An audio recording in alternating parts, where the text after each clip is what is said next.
Alas, poor Yorick, I knew him well. Oh, caught me practicing my new role. Well, it turns out the people of Cleethorpes weren't quite ready for Shakespeare. Even though I did get a rather rave review in the Cleethorpes Chronicle, which said I had a fine bottom. No more bottom jokes!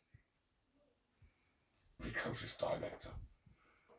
I'm an artist, you know nothing. You couldn't direct traffic.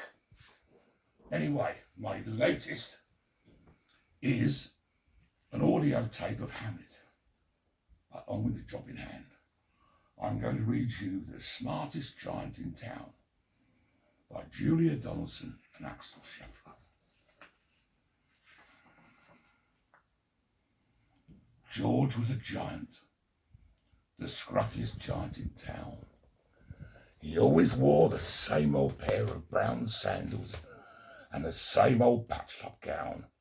I wish I wasn't the scruffiest giant in town, he said softly. But one day George noticed a new shop.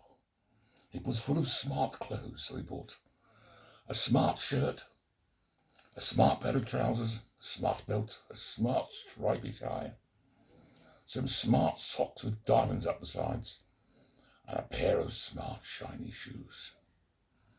Now I'm the smartest giant in town, he said proudly. George left his old clothes behind in the shop. He was about to go home when he heard a sound. On the pavement stood a giraffe who was sniffing sadly. What's the matter? Asked George. It's my neck, said the giraffe. It's so very long and so very cold. I wish I had a long warm scarf. Cheer up, said George, and he took off his stripy tie. It didn't match my socks anyway, he said, as he wound it round and round the giraffe's neck. It made a wonderful scarf.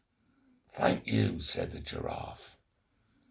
As George strode towards home, he sang to himself. My tie is a scarf for a cold giraffe, but look me up and down. I'm the smartest giant in town. George came to a river. On a boat stood a goat who was bleating loudly. What's the matter? Asked George. It's my sail, said the goat. It blew away in a storm. I wish I had a strong new sail for my boat.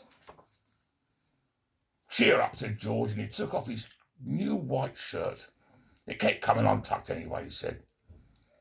As he tied it to the mast of the goat's boat, it made a magnificent sail. Thank you, said the goat.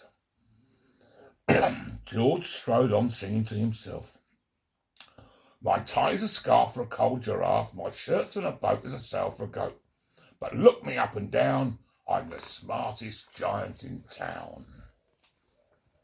George came to a tiny ruined house. Beside the house stood a white mouse with lots of baby mice. They were all squeaking. What's the matter? Asked George. It's our house, squeaked the mother mouse. It burned down and now we have nowhere to live. I wish we had a nice new house. Cheer up, said George, and he took off one of his shiny shoes. It was giving me blisters anyway, he said, as the mouse and her baby scrambled inside. The shoe made a perfect home for them. Thank you, they squeaked. George had to hop along the road now, but he didn't mind. As he hopped, he sang to himself. My tie's a scarf for a cold giraffe, my shirt's on a boat is a sail for a goat.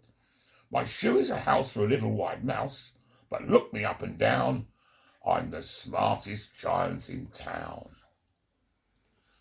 George came to a campsite. Beside a tent stood a fox who was crying. What's the matter? Asked George. It's my sleeping bag, said the fox. I dropped it in a puddle. I wish I had a warm, dry sleeping bag. Cheer up, said George, and he took off one of his socks with the diamonds up the sides. It was tickling my toes anyway, he said, as the fox struggled into it. It made a very fine sleeping bag. Thank you, said the fox. George hopped on singing to himself. My scarf is a My tie is a scarf for a cold giraffe, my shirt's on a boat as a sail for a goat, my shoe is a house for a little white mouse. One of my socks is a bed for a fox, but look me up and down, I'm the smartest giant in town. George came to a big squelchy bog. Beside the bog stood a dog who was howling. What's the matter? Asked George. It's this bog, said the dog. I need to get across, but I keep getting stuck in the mud. I wish there was a safe, dry path. Cheer up, said George, and he took off his smart U-belt. It was squashing my tummy anyway, he said as he laid it down over the bog. It made an excellent path. Thank you, said the dog. The wind started to blow, but George didn't mind. He hopped on, singing to himself. My tie's a scarf for a cold giraffe, my shirt's in a boat as a sail for a goat. My shoe is a house for a little white mouse, one of my socks is a bed for a fox.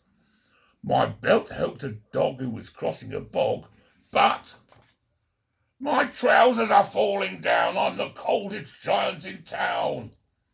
Suddenly George felt sad and shivery, and not at all smart. He stood on one foot and thought, I'll have to go back to the shop and buy some more clothes, he decided. He turned round and hopped all the way back to the shop. But when he got there, it was closed. Oh no, cried George. He sank down onto the doorstep, and a tear ran down his nose. He felt as sad as all the animals he had met on his way home. Then, out of the corner of his eye, he saw a bag with something familiar poking out of the top. George took a closer look. My gown, he yelled. My dear old gown and sandals. George put them on. They felt wonderfully comfortable. I'm the cosiest giant in town, he cried, and he danced back home along the road. Outside his front door stood all the animals he had helped. They were carrying an enormous present. Come on, George, they said, open it. George untied the ribbon. Inside was a beautiful gold paper crown and a card. Look inside the cards, George, said the animals. George put the crown on his head and opened the card. You gave your scarf to a cold giraffe, your shirt and a boat as a sail for a goat, your shoe is a house for a little white mouse, one of your socks is a bed for a fox. Your belt helped a dog who was crossing a bog. So here is a very fine crown to go with the sandals and gown of the kindest giant in town. What a lovely story. Have a wonderful sleep tonight. I hope I'm going to see you again. Night night.